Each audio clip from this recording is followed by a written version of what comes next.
News24 reporting today that government is still going to have to pay a massive pension payout to the family of the person who was at the centre of the Tembisa Hospital scandal, Dr Ashley Mthunzi. Mthunzi was accused of authorising payments that saw the hospital paying for things like skinny jeans during the pandemic and for signing off deals that saw the hospital paying off over 4,500 rand for a surgical drape that would normally cost around 275 rand. He was going through a disciplinary inquiry that had been underway for 2 years. Mthunzi then passed away 2 weeks ago. Babita Deokaran blew the whistle on the corruption. She was shot dead in an assassination as a result. Jeff Wicks is the investigative journalist who's done so much to investigate what happened during the scandal. Jeff, good afternoon. Thanks very much indeed for coming in. We've all seen the evidence. You've reported on it extensively against Dr Ashley Mthunzi. What kind of payout is going to happen now? He was still an employee of the Gauteng Health Department, wasn't he? Yes, Stephen. Well, technically he died while in service because it's taken so long to conclude the disciplinary hearing which he was in process with. It's unclear exactly the amount that he's going to, or his estate will see from his pension, but it will be significant. He's a long-serving Department of Health employee who held many roles as CEO of a number of hospitals, mostly in the eastern region of Johannesburg. But he was taking home nearly 1.5 million rand a year for leading Tembisa Hospital. And it's just a pity at this point that it's taken so long to conclude the disciplinary action against him.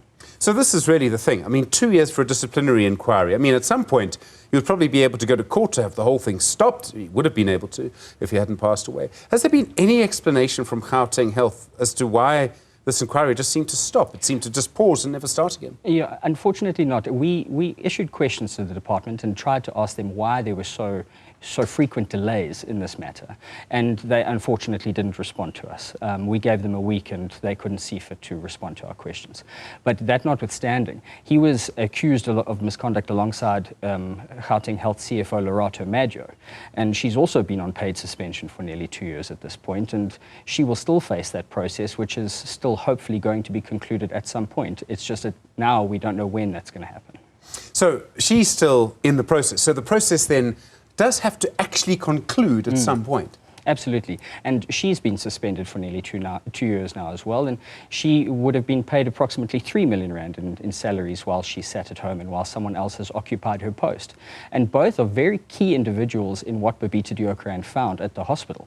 They both played central roles and they were both accused of misconduct, albeit for a very small number of purchase orders, considering the scale of what Babita had found before she was killed.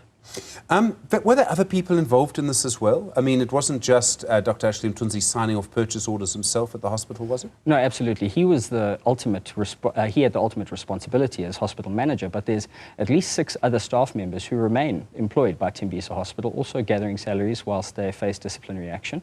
And it really is an indictment on the Gauteng Department of Health that it's taken so long to conclude this matter when, in most cases, when disciplinary actions take place in the private sector, they're concluded within weeks. And the issue here is his continued benefit. How did it work? I mean, from your reporting, there's been a sort of network of companies that seem to come to the same individuals. They were the ones, I mean, if you're getting a surgical drape for 4,500 rand instead of under 300 rand, someone's making packets of money. It wasn't all Dr. Ashley Mthunzi, Dr. Mthunzi, obviously. No, absolutely not. And when you consider the value chain at the hospital, it's clear that the entire procurement system was captured. We have these examples, like the drapes. Those purchase orders were signed off by at least 6 people in a bid adjudication committee who saw fit to overlook a litany of discrepancies from fraudulent documents to incomplete documents that saw these purchase orders pushed through. So he wasn't the only responsible party, but he was a key figure because all of these purchase orders, or the lion's share of them at least, bear his signature. Sure.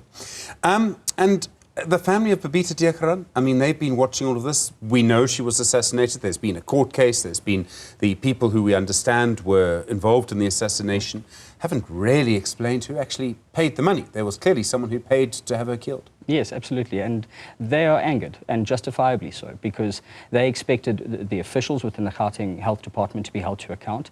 They also expected the police to go further than just the triggermen and find out exactly who had ordered the hit on their loved one. That hasn't happened. So this entire case has been marked by a lack of progress and a lack of accountability. So we have a person, or we have a group of people, let me say, who are milking the system clearly. We have companies who are clearly making a huge amount of money out of this. We have an inquiry that was blocked that has made no progress for 2 years. We have a court case that has found the trigger men responsible but taken no action from there. So nothing else has moved on. Yes, it appears at this point that the only people who seem to be moving forward, albeit very slowly, is the SIU. We must also remember that whilst they're investigating maladministration and corruption, the police are doing the same. And we've heard nothing from their corruption investigation, which was opened in September of 2021. So yes, to answer your question in a short form, the family have every reason to be angry because they've been failed by many arms of the state.